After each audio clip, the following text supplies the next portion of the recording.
Coordinating Committee on Manipur Integrity, COCOMI, in association with Indian Medical Association IMA, Manipur State Branch, and Manipur Medical Council MMC, organized a one-day public meeting on better health care services at Sangai Hall, Hotel Imphal today.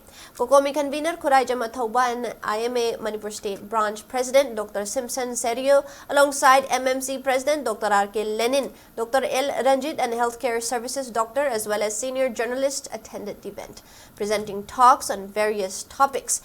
Speaking at the gathering, COCOMI convener Athouba said the meeting was convened to address challenges frequently faced during treatment and medical procedures.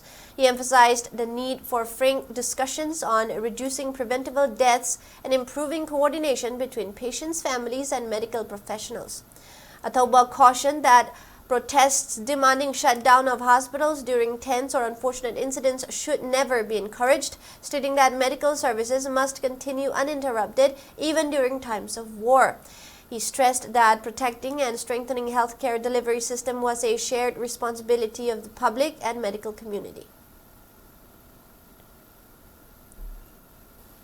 Dr. Singh amadi healthcare service providers inga patient party ga the general public gi marakta mistrust ama yam wangna laibasi kadai dagi kamaina tholokpano masi kamdongna resolve togani besida thengnariba challenges mayam si maroina government hospitals in the laiba awara passing Dr. Singh na private practice toba amadi togdabagi issue sing adagi di patient gi magi load ka akoi da laiba healthcare facilities sing siga ani sigi proportionate oiba oidabagi issue sing high aspect khuding makse koi part by part khana Narakanda, Kogi Kunai Sida, Maruan healthcare service provider, Mayam Siga, doctors, nurses, staff, technical staff, Mayam Siga, Manipurgi, Miyamgagi, Marakta, Lagadaba, understanding Amadi relationship do, Hazana Ekoi, Sembangam Nanaba, Amadi redevelop, Tobungam Nanabagi, Ekoi, Honarakagi, a hand initiative, Adu Harib initiative, Makata, and the Musatagi and Tanzania.